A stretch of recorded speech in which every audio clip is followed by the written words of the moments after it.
Bismillahirrahmanirrahim.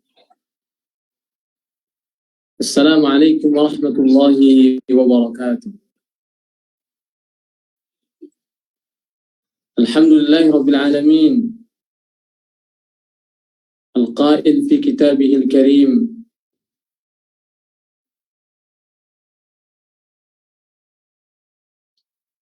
Innamal mu'minuna idza dzukirallahu wajilat qulubuhum wa idza tuliyat 'alaihim ayatuhu zadatuhum imanan wa 'ala rabbihim yatawakkalun.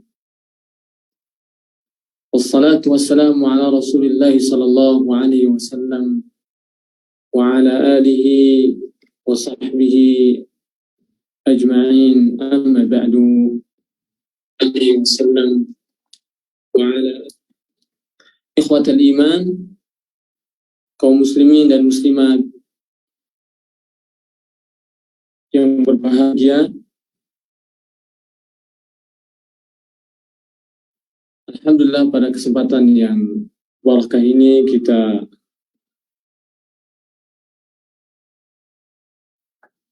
berjumpa kembali dalam kajian rutin Markas Inayah Saudi Arabia bersama saya Al-Faqir ilallah Azza wa Jal. Kita akan lanjutkan pembahasan tentang melejitkan iman pasca Ramadan. Dan alhamdulillah kita sudah memasuki awal bulan Dzulqa'dah yang merupakan bulan-bulan haji dan juga bulan-bulan haram. Ikhwatal iman rahimakumullah, setelah kita membahas pada kajian sebelumnya tentang keutamaan iman, begitu juga perhatian para salafus saleh, sahabat tabi'in dan tabi'ut tabi'in, serta orang-orang yang mengikuti jejak mereka untuk senantiasa mengoreksi dan menjaga serta meningkatkan keimanan mereka.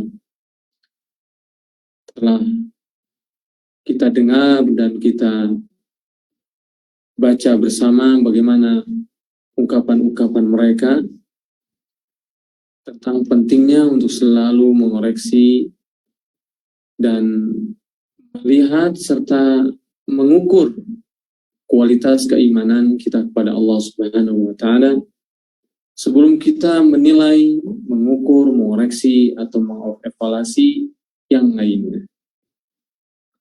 Bahkan seharusnya mengevaluasi keimanan merupakan dijadikan prioritas utama, karena bila kita mendapatkan keimanan kita lemah, tentu lebih buruk daripada kita mendapatkan jasad kita misalnya lemah.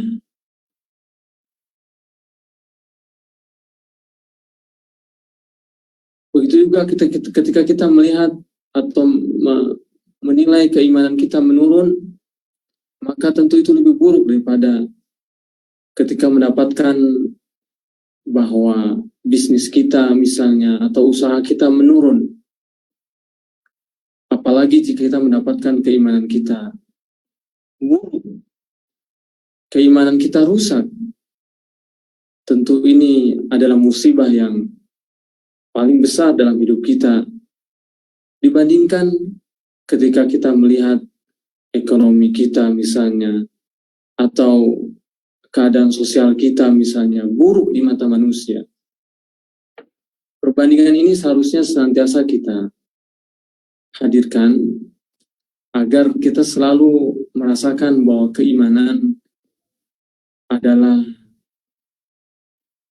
sesuatu yang paling penting dan prioritas dalam kehidupan kita. Baik, tanpa berpanjang lebar, membahas kembali tentang urgensi keimanan, begitu juga bagaimana para salafus saleh senantiasa mengevaluasi, menjaga, mengukur dan menilai keadaan iman mereka. Pembahasan yang paling penting berikutnya adalah tentang bagaimana kiat melejitkan keimanan, yang merupakan inti dari kajian kita insyaallah ta'ala. Baik, para ikhwan dan akhwat, seseorang hendaknya senantiasa berusaha untuk menjaga keimanannya, kemudian meningkatkannya dan melejitkannya, lahir dan batin, baik dari sisi akidah, keimanan yang terdapat dalam hati kita, atau dari sisi pengamalan. Karena amalan atau perbuatan juga bagian dari iman. Sehingga kita pernah mengkajinya dalam definisi iman.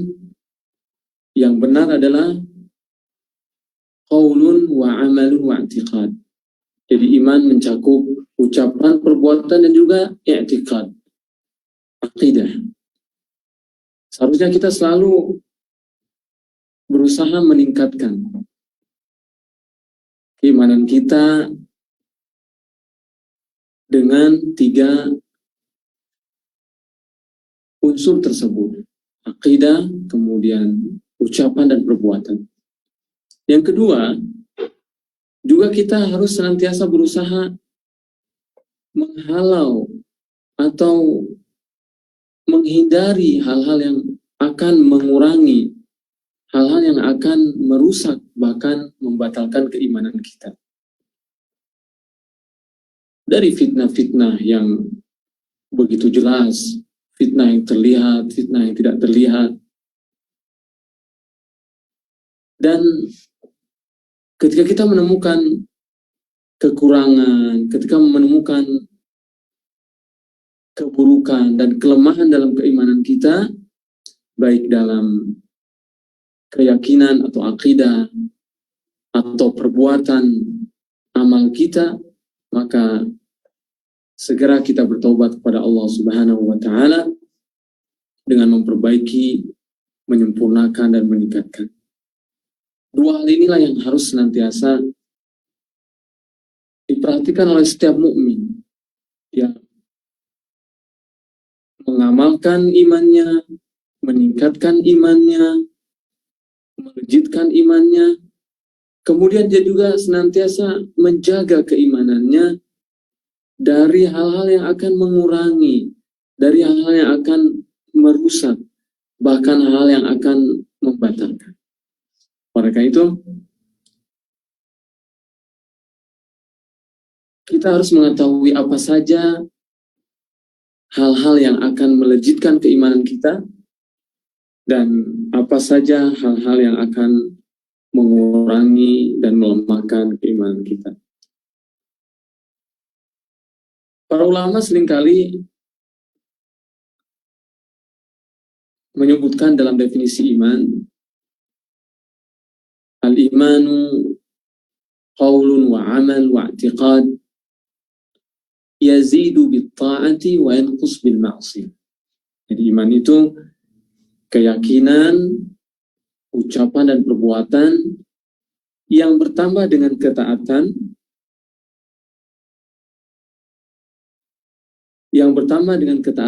dan berkurang dengan maksiat. Istilah ketaatan tentu sangat global. Ketika kita mengatakan, mari kita tambah keimanan kita, mari kita lejitkan iman kita, tingkatkan iman kita dengan ketaatan. Seseorang mungkin bertanya, bagaimana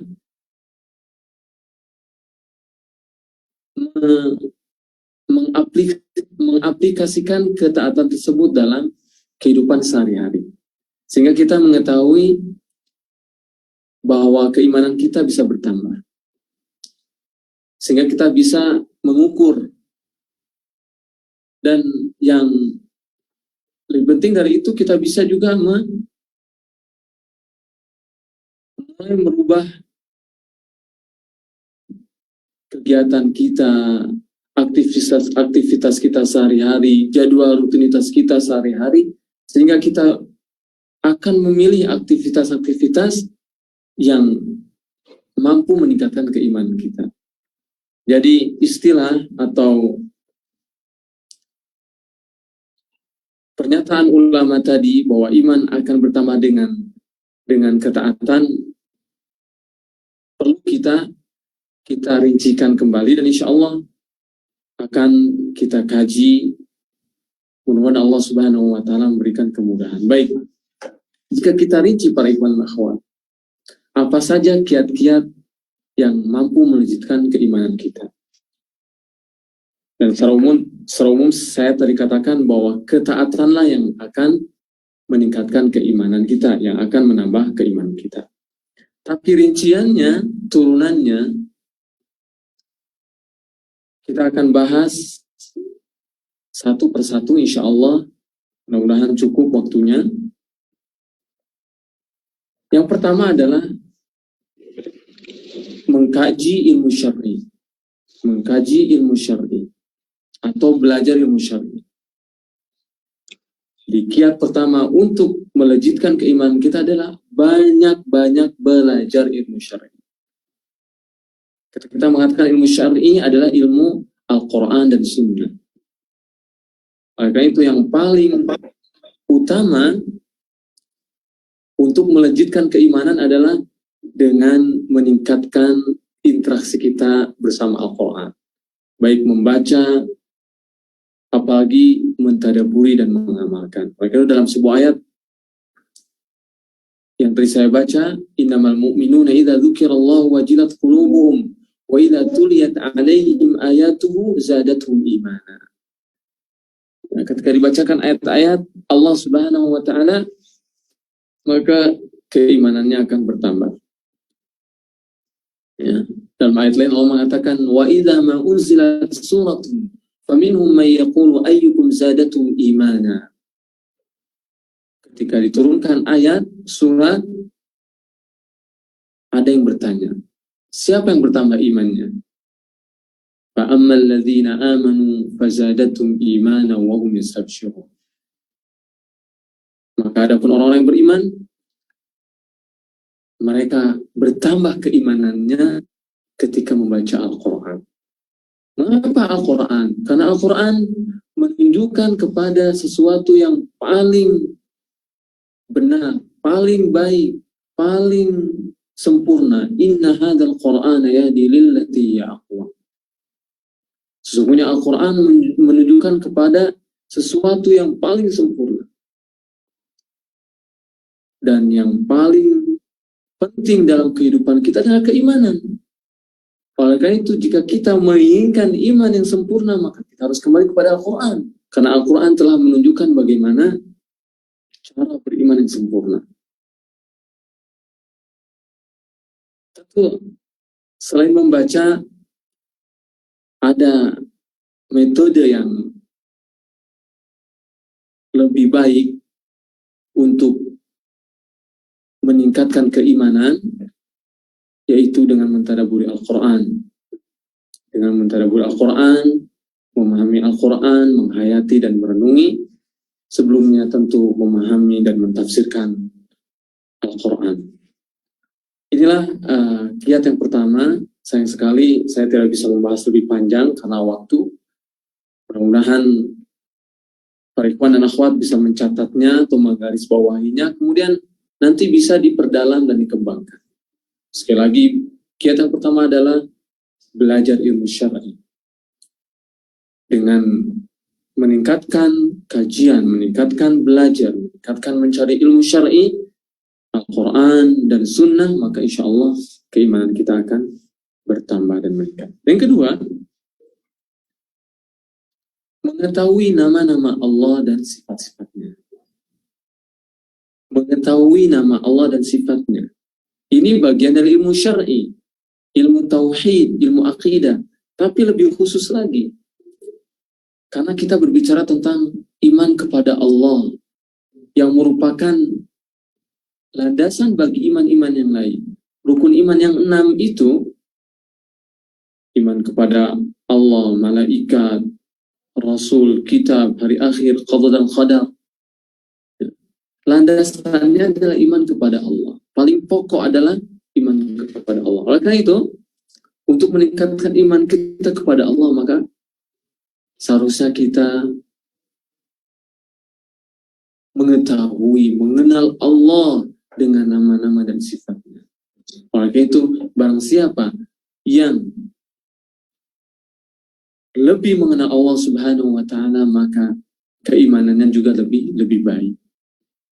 Nama-nama Allah yang sangat banyak, bahkan nama-nama Allah tidak terbatas.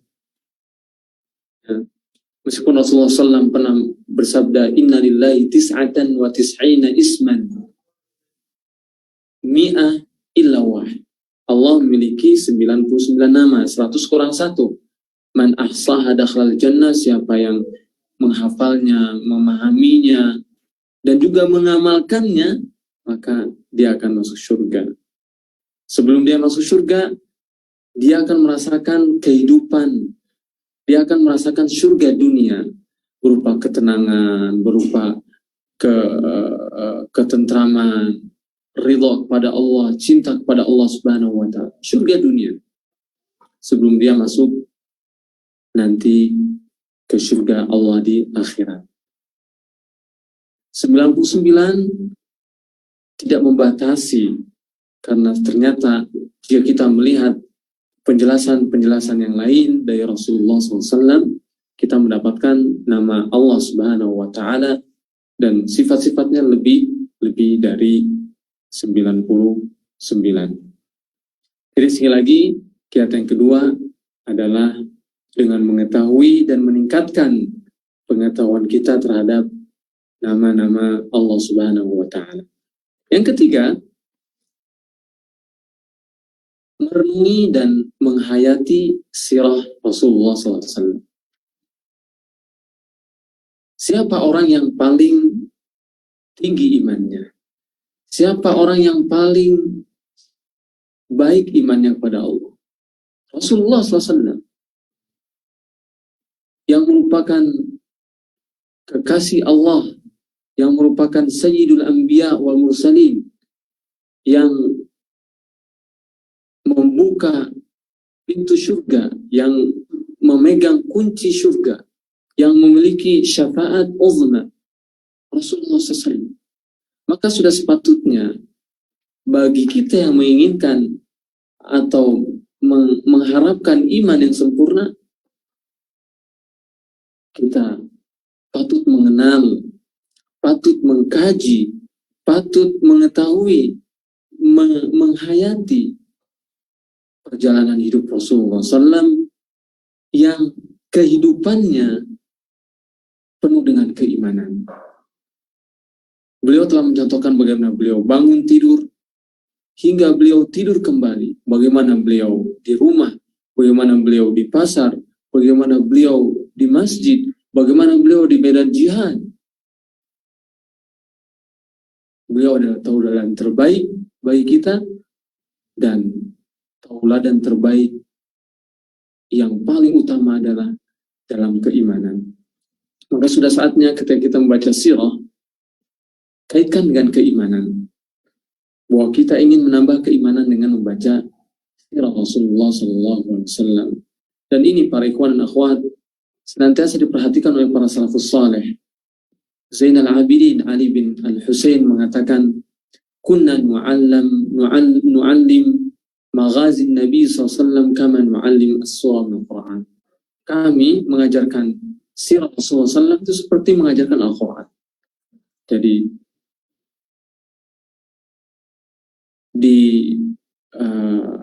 perbanyak, kemudian ditingkatkan, ya, kemudian diulang-ulang, dan yang paling penting adalah diamalkan. Kemudian di antara yang akan melejitkan keimanan kita juga para ikhwan dan akhwat adalah mengetahui kebaikan dan keutamaan agama kita. Apa korelasinya dengan keimanan? Iman kepada Allah berarti juga iman kepada agama yang Allah ridhai. Inna dina indallahi al-Islam. Iman kepada Allah berarti juga beriman kepada agama al-Islam. Dan kita beragama Islam dalam rangka mengimani Allah Subhanahu wa Ta'ala.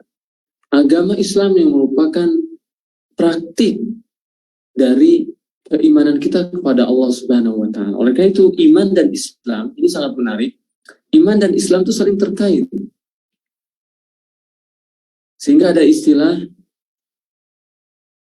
iman dan Islam itu jika bersamaan, disebutkan bersamaan, maka masing-masing memiliki nama atau memiliki pemahaman dan definisi tersendiri. Karena iman itu biasanya terkait dengan akidah di dalam hati. Sedangkan Islam terkait dengan ibadah lahiriah. Oleh karena itu ada rukun-rukun Islam, sholat, syahadat, salat, zakat, saum, haji, yang semuanya merupakan ibadah-ibadah lahiriah.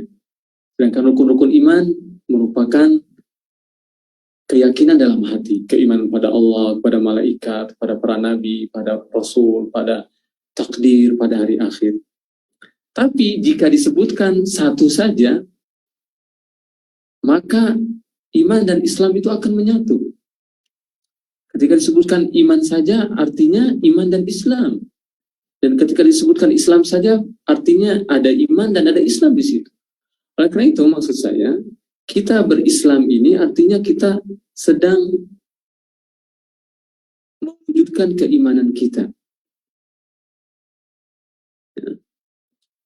Oleh karena itu, mengetahui keutamaan dan kebaikan-kebaikan Islam, keistimewaan Islam, ini insya Allah akan menambahkan keimanan kita kepada Allah dan juga kepada agamanya. Selain itu, kita akan lebih cinta kepada Islam, kita akan lebih sungguh-sungguh dalam beramal dengan Islam, ya. Dan kita akan menjunjung tinggi agama kita. Al-Islam ya'nu wa la yu'na alaihi. Kebanyakan dari kita, orang-orang yang mengaku Islam, karena kejahilan kita terhadap Islam itu sendiri, tidak mengetahui keistimewaan dan keutamaannya, maka seringkali Islamnya Islam KTP. Dia bahkan silau dengan agama-agama lain. Bahkan na'udzubillah, terkadang dia lebih bangga, lebih suka, bahkan lebih mencintai syariat atau praktik agama di luar Islam, wal'iyadzubillah. Dan ini sekali lagi karena kejahilan dari hakikat Islam itu sendiri dan juga keutamaan dan keistimewaannya. Kemudian di antara yang mampu melejitkan keimanan kita juga adalah membaca sirat para salafus saleh, ya, membaca perjalanan kehidupan, kisah, sejarah para salafus saleh, itu para sahabat, tabi'in, tabi'ut tabi'in, dan orang-orang yang mengikuti jejak mereka. Para nabi atau Nabi Muhammad SAW adalah orang yang terbaik, yang keimanannya adalah keimanan yang terbaik. Kemudian generasi terbaik setelah beliau, setelah Nabi Muhammad SAW adalah para sahabat. Oleh karena itu iman para sahabat pun merupakan iman terbaik di antara umat manusia. Oleh karena itu tidak diragukan lagi membaca kisah mereka, menghayati, mengamati, bahkan meniru merupakan salah satu kiat untuk meningkatkan keimanan. Muhammad bin Yunus mengatakan, "Ma ra'aitu lil qalbi anfa' min dzikris salihin." Aku tidak melihat sesuatu yang sangat bermanfaat bagi hati ini selain mengingat para salafus saleh, para sahabat tabi'in dan tabi'ut tabi'in. Kemudian kata yang berikutnya juga adalah menghayati ayat-ayat Allah al-kauniyah. Ya, menghayati ayat-ayat Allah kauniyah artinya ayat-ayat yang Allah ciptakan di alam ini. Mengapa demikian? Karena ayat-ayat tersebut, tanda-tanda tersebut, makhluk-makhluk tersebut menunjukkan kepada Allah Subhanahu wa Ta'ala. Oleh itu banyak sekali ayat-ayat dalam Al-Quran yang menganjurkan untuk menghayati, mentadaburi, melihat, berpikir, merenung ayat-ayat atau tanda-tanda kekuasaan Allah Subhanahu wa Ta'ala. Kalau dibacakan mungkin terlalu panjang,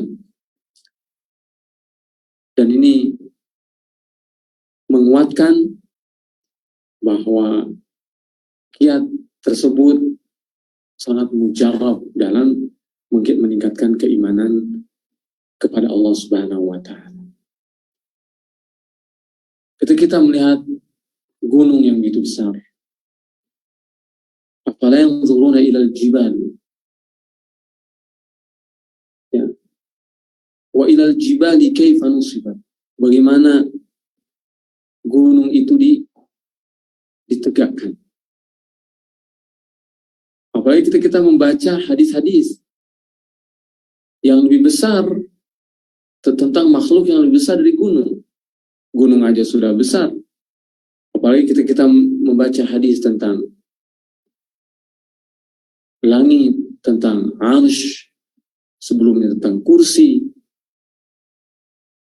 maka kita akan merasakan tambahan iman kepada Allah Subhanahu wa Ta'ala, tambah yakin, bertambah pengakuan kita kepada Allah Subhanahu wa Ta'ala akan keagungan dan kebesarannya. Hingga Allah mengatakan, wa fi anfusikum afala tubsirun, pada diri kalian tidakkah kalian melihatnya? Hatta diri kita, para ikhwan dan akhwat, sesungguhnya banyak sekali ibrah, banyak sekali tanda-tanda kekuasaan Allah Subhanahu wa Ta'ala. Dari ujung rambut hingga ujung kaki, bila kita menghayatinya, maka kita akan merasakan keagungan Allah Subhanahu wa Ta'ala dan maha sempurnanya Allah Subhanahu wa Ta'ala. Allah berfirman, sanurihim ayatina fil afaqi wa fi anfusihim hatta yatabayyana lahum annahu al-haqq. Kami akan memperlihatkan tanda-tanda kami di alam ini. Ya, kita selalu mendapatkan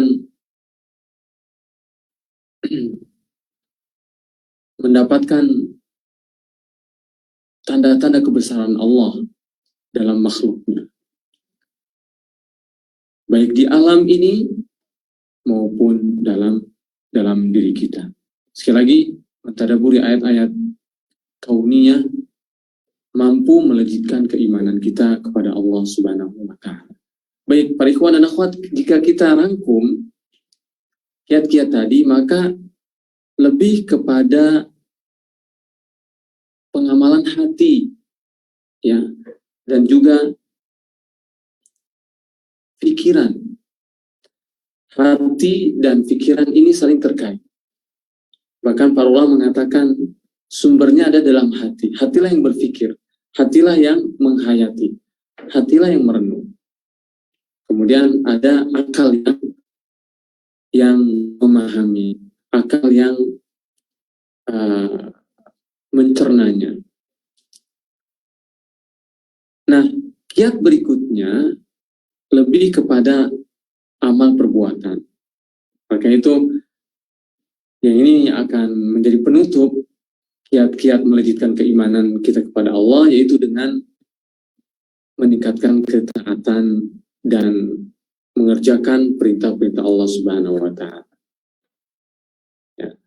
Maka kalau kita bandingkan dengan kiat-kiat yang pertama tadi, ya 5 atau 6 kiat tadi lebih kepada sekali lagi amalan-amalan hati, lebih kepada perenungan, lebih kepada penghayatan.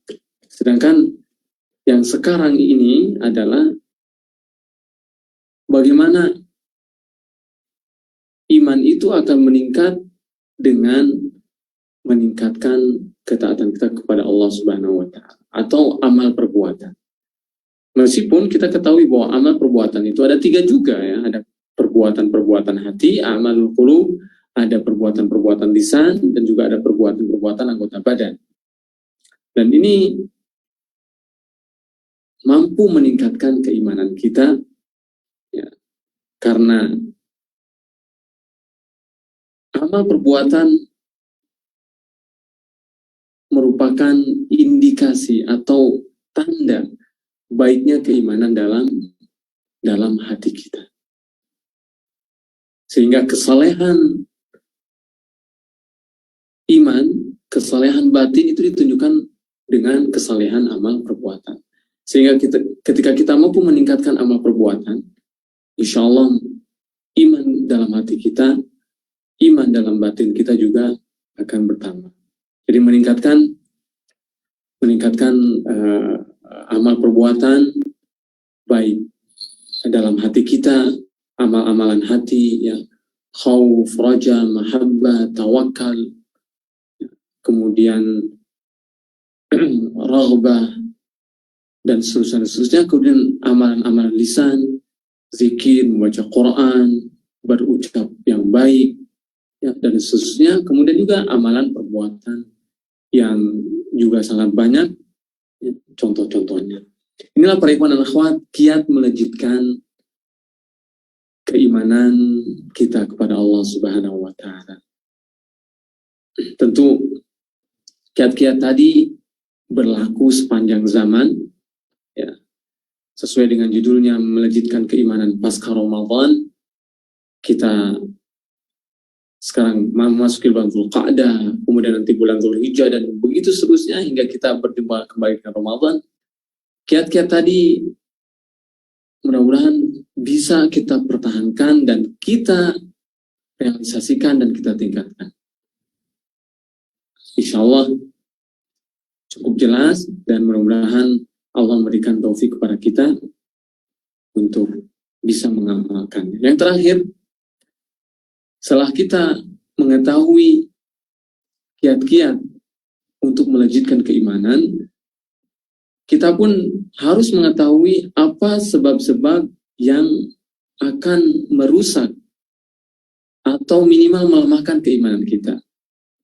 Ini sangat penting, karena percuma sekali kita tingkatkan keimanan kita, sementara kita juga melakukan hal-hal yang akan menurunkan keimanan kita. Kita campur ya, obat dengan racun misalnya. Kita campur pembersih dengan kotoran. Ya, tidak mungkin akan bersatu dan tentu tidak akan berhasil dalam meningkatkan keimanan kita. Dan ini mungkin yang menjadi masalah ya dalam realitas kita, bahwa kita seringkali meningkatkan keimanan dan di samping lain juga kita melakukan hal-hal yang merusak keimanan tersebut. Sehingga pantas saja keimanan kita tidak meningkat. Inilah yang kita khawatirkan. Oleh karena itu, selain kita meningkatkan keimanan, maka kita juga harus menjauhi hal-hal yang merusak keimanan. Ada 2 kelompok atau 2 jenis ya. Yang pertama adalah hal-hal yang bersifat intern atau dari dalam diri kita, dari dalam jiwa kita. Dan kedua, hal-hal yang bersifat ekstern dari luar diri kita ya. Apa saja penyebab lemahnya keimanan dalam diri kita? Pertama, kejahilan.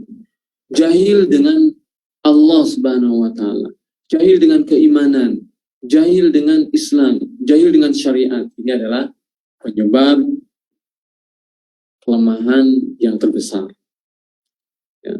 Bahkan disebutkan bahwa penyebab masuk surga itu kejahilan. Penyebab masuk neraka adalah kejahilan. Wa qalu law kunna nasma'u aw naqilu ma kunna min ashabis sa'id. Seandainya kita dulu berpikir, kita dulu mendengar, ya, jahil tidak tahu. Dan banyak sekali pelanggaran-pelanggaran sebabnya jahil. Pelanggaran syirik, pelanggaran bid'ah, pelanggaran maksiat, sebabnya adalah jahil. Banyak sekali ayat-ayatnya dalam Al-Quran tanpa perlu saya sebutkan. Sehingga kebodohan adalah induk segala penyakit dan penyebab segala musibah. Ya, ketika seorang jahil dengan agama Allah, maka muncullah maksiat, muncullah penyelewengan, muncullah kesesatan. Dan kejahilan yang paling buruk adalah kejahilan terhadap iman kepada Allah Subhanahu wa Ta'ala. Yang kedua adalah ghaflah, lalai. Lalai bisa menyebabkan kelemahan iman. Bahkan lalai adalah saudara kandung dari jahil. Ya. Banyak juga orang yang tahu tapi lalai. Lalai inilah yang akan menyebabkan seorang juga terjatuh kepada kemaksiatan, terjatuh kepada bid'ah dan syirik waliyadu billah. Lalai, tahu tapi dia lalai. Kemudian sebab berikutnya adalah berpaling. Dia tahu, dan juga dia tidak lalai, tapi dia berpaling. Oleh karena itu berpaling lebih buruk dari jahil dan lalai. Tapi semuanya saudara kandung itu yang berbahaya dan akan melemahkan keimanan kita. Ayatnya sangat baik sekali mencela orang yang berpaling. Bahkan disebutkan penjahat yang paling buruk itu adalah orang yang berpaling dari Allah Subhanahu wa Ta'ala. Wa man allam mimman dzukira bi ayati rabbih tsumma a'rada wa anha inna minal mujrimina muntaqimun. Jadi penjahat yang paling buruk adalah orang yang berpaling dari Allah Subhanahu wa Ta'ala. Demikian juga lupa, meskipun lupa ini ada lupa yang dimaafkan, itu lupa yang tidak disengaja. Kalau lupa tidak disengaja, maka insya Allah ampuni. Bagaimana doa kita, Rabbana la tu'akhirna in nasina aw akhtana. Yang masalah itu adalah lupa karena sengaja atau pura-pura lupa. Nah, ini bisa menyebabkan kelemahan dan kerusakan iman kita. Kemudian sebab intern juga adalah yang terbesar adalah melakukan maksiat dan dosa-dosa. Kita yang melakukan, kita yang berani, kita yang melanggar. Inilah yang akan merusak keimanan kita. Semua dalam hadis sahih, innal abda idza akhta'a khati'atan nukitat fi qalbihi nuktatun sauda. Jika seorang bermaksiat maka akan ditorehkan noda hitam dalam hatinya. Fa idza huwa naza'a wastaghfara wa taba suqila qalbuhu. Jika dia mencabutnya, beristighfar dan bertaubat, maka akan Allah cabut juga noda hitam tersebut. Wa in 'ada zida fiha. Tapi kalau mengulangi, dilakukan kembali, maka akan ditambah juga noda hitam tersebut. Hatta ta'lu qalbahu wa warran. Sampai tertutup hatinya. Itulah ran yang disebutkan dalam firman Allah. Kalla bal rana ala qulubihim ma kanu yaksibun. Ini karena maksiat. Karena dosa. Ketika hati sudah hitam, maka tidak akan masuk cahaya iman. Dan itu semua tergantung kadar dosa yang kita lakukan. Sekali lagi, semakin banyak dosa, maka cahaya iman semakin sedikit. Itulah yang akan menjadikan iman kita naik, menjadikan iman kita turun dan melemah. Kemudian Penyebab berikutnya adalah an-nafs al-ammaratu bisu, ya, nafsu yang selalu mengajak kepada keburukan. Hawa nafsu, inna nafsa la ammaratun bisu. Ya. Sehingga Rasulullah seringkali bermohon pada Allah Subhanahu wa taala agar terlindungi dari keburukan dan kejahatan jiwa dan nafsu kita. Sebagaimana dalam doanya, dalam khutbahnya, alhamdulillah nahmadu wa nasta'inu wa nastaghfiruh wa na'udzu billahi min syururi anfusina wa min sayyiati a'mal. Jadi keburukan jiwa dan juga kejahatan nafsu kita. Inilah faktor-faktor sebab-sebab internal dalam diri kita. Mudah-mudahan bisa dicerna dan nanti bisa dirujuk kembali, ya, sehingga kita mampu sedikit-sedikit mengikis dan menghilangkan keburukan-keburukan tersebut. Ya. Adapun bagian kedua adalah faktor eksternal, ya. Sebab-sebab di luar diri kita. Singkat saja, yang pertama adalah syaitan. Ya, dan ini adalah penyebab terbesar di luar kita. Karena syaitan sangat bersungguh-sungguh dan sangat perhatian untuk melemahkan iman kita. Imanlah yang disasar lebih dahulu oleh syaitan. Karena kalau imannya sudah hancur, maka yang lain akan hancur. Hatinya juga, jika hatinya sudah rusak, di mana hati tersebut adalah tempat keimanan, maka yang lain akan rusak. Oleh dalam Al-Quran seringkali Allah mengingatkan, syaitan adalah musuh kalian yang nyata, maka jadikanlah dia musuh. Jangan jadikan syaitan teman. Berlindunglah kepada Allah dari syaitan. Ya. Dan jangan sekali-kali mengikuti langkah-langkah syaitan. Jangan taati sedikit saja, sebentar saja, sejenak saja syaitan. Begitu banyak ayat-ayat dalam Al-Quran tentang syaitan ini, karena sekali lagi dialah penyebab terbesar, ya, dalam kesesatan, dalam penyimpangan, begitu dalam lemahnya dan rusaknya keimanan kita kepada Allah Subhanahu wa taala. Dan yang kedua adalah dunia dan fitnah-fitnahnya, sehingga kita harus senantiasa waspada terhadap fitnah-fitnah dunia, karena Allah Subhanahu wa taala juga banyak membahasnya, banyak menjelaskannya dalam Al-Quran tentang sifat, karakter, dan fitnah dunia ini, agar kita orang yang beriman senantiasa waspada, senantiasa berhati-hati. Jadikan dunia dalam tangan kita, bukan dalam hati kita. Para ikhwan dan akhwat yang mampu mendorong kita atau membantu kita agar bisa menyikapi dunia dengan benar, sehingga kita bisa tetap mendahulukan akhirat, kita bisa zuhud di dunia ini dan senantiasa memprioritaskan kehidupan akhirat kita, adalah pertama dengan mengenal sifat dan hakikat dunia ini yang begitu cepat hilang, yang akan fana, akan rusak, dan akan mengecil dan seterusnya. Dan kita juga akan meninggalkan dunia. Inilah hakikat dunia. Dengan selalu mengingat hakikat ini, maka insya Allah kita akan menyikapi dunia dengan benar. Yang kedua, senantiasa juga melihat kepada kehidupan akhirat. Bahwa akhirat sangat dekat. Bagaimana dekat? Dekat akhirat itu hanya dibatasi oleh kematian. Jika seorang telah mati, maka akhirat ada di depannya. Akhirat telah dia rasakan. Oleh karena itu, dengan merasakan bahwa akhirat sangat dekat, bahwa akhirat adalah negeri yang kekal, akhirat lebih baik dan lebih sempurna, insya Allah kita pun akan menyikapi kehidupan di dunia ini dengan benar. Dan faktor berikutnya adalah teman-teman yang buruk juga menjadi penyebab lemahnya keimanan kita. Oleh karena itu Rasulullah pernah mengatakan, ar-rajul ala dini khalilihi falyanzur ahadukum man yukhalil. Agama seorang itu tergantung temannya, maka lihat temannya.